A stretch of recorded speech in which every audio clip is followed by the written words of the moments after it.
Accounting equation हमारी क्या होती है? Asset is equal to liability plus capital. जब भी हम double entry book system use करते हैं, किसी भी एंट्री का अगर डेबिट है तो उसका कॉरस्पॉन्डिंगली क्रेडिट होता है, और जिसका क्रेडिट किया है उसका कॉरस्पॉन्डिंगली डेबिट भी होता है। इसको एक 5 एग्जांपल्स के थ्रू समझते हैं, जिसमें मैं ट्रेडिशनल अप्रोच और मॉडर्न अप्रोच दोनों को यूज़ करते हुए आपको समझाऊंगा कि कैसे किसी भी एंट्री को हमने डेबिट करना है या फिर उसको क्रेडिट करना है। अगर हम पहले एग्जांपल में ये लेके चलें, एक एसेट में इंक्रीज़ हो रहा है और दूसरी एसेट में डिक्रीज़ हो रहा है। उसका एग्जांपल हम लेते हैं फर्नीचर टू कैश। फर्नीचर हमारा एक रियल अकाउंट है, कैश हमारा एक रियल अकाउंट है।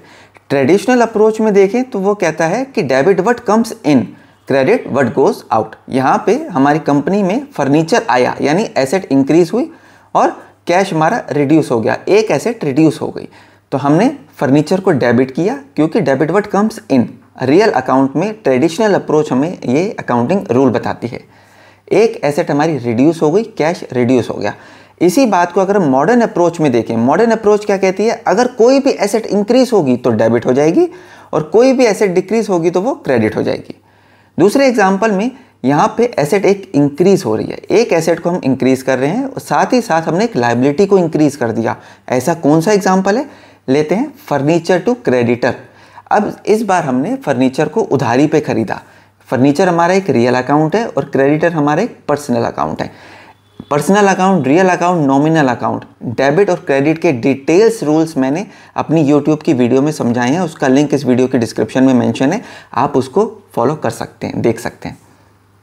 अब यहाँ पे हमारी एक एसेट इंक्रीज हो गई है। रियल अकाउंट में asset increase means debit what comes in, और पर्सनल अकाउंट में क्रेडिट द गिवर, लायबिलिटी हमारी इंक्रीज हो गई।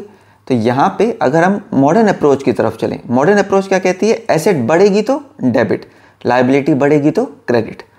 तीसरे एग्जाम्पल में यहाँ पे एसेट जो है वो इंक्रीज हो रही है और ऑनर्स कैपिटल भी उस ऑनर की इंक्रीज हो रही है।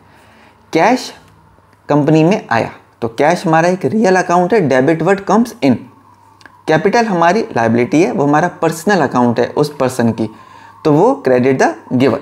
तो यहाँ पे अगर मॉडर्न अप्रोच देखें तो एसेट बड़ी और कैपिटल बड़ी। कैपिटल बड़ी मॉडर्न अप्रोच के हिसाब से तो हमने क्रेडिट कर दिया, एसेट बड़ी मॉडर्न अप्रोच के हिसाब से तो हमने कैश को डेबिट कर दिया। अब चौथे एग्जाम्पल में एसेट हो गई रिड्यूस और लायबिलिटी भी रिड्यूस हो गई, यानी दोनों साइड पे रिडक्शन है। ऐसा कौन सा एग्जाम्पल है? Creditor to cash. हमने यहाँ पे क्रेडिटर को इंक्रीज किया था। सेकेंड एग्जाम्पल में जब हमने फर्नीचर को उधारी पे खरीदा था तो लायबिलिटी क्रिएट हो गई थी और एसेट क्रिएट हो गई थी। अब हम इसको पे ऑफ कर रहे हैं, पे ऑफ कर रहे हैं तो हमारी लायबिलिटी रिड्यूस हो रही है। लायबिलिटी रिड्यूस हो रही है तो हम क्या करते हैं? उसको डेबिट।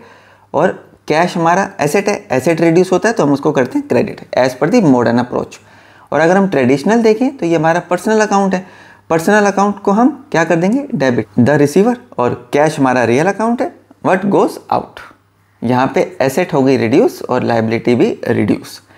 पांचवा एग्जाम्पल, एसेट हो रही है रिड्यूस और कैपिटल भी रिड्यूस, दोनों फिर से रिड्यूस हो रहे हैं। क्या एग्जाम्पल लें?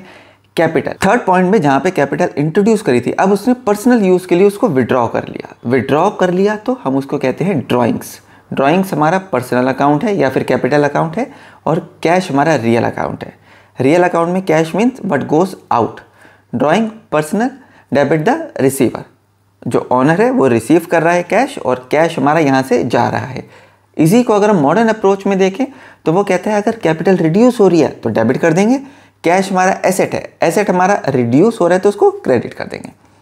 ये है फ्रेंड्स हमारे 5 एग्जांपल्स, जिसके थ्रू हमने समझा कि ट्रेडिशनल और मॉडर्न अप्रोच अप्लाई करते हुए हमने किस लेजर को या किस हेड को डेबिट करना है और किसको क्रेडिट करना है। वीडियो को लाइक, शेयर और सब्सक्राइब करना ना भूलें और बेल आइकन प्रेस ज़रूर करें। Thank you.